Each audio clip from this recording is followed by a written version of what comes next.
Oggi impero molto. For you people that don't know Italian, that is, I learn something new every day.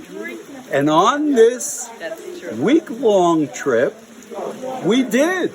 We learned something new. Actually, we learned more than one thing every day. It has been a really informative and very exciting time. Now, as you can see, it is raining, but that did not dampen spirits. We were out there at the wineries every day. We were in Florence, we were in Siena, we were in Roma.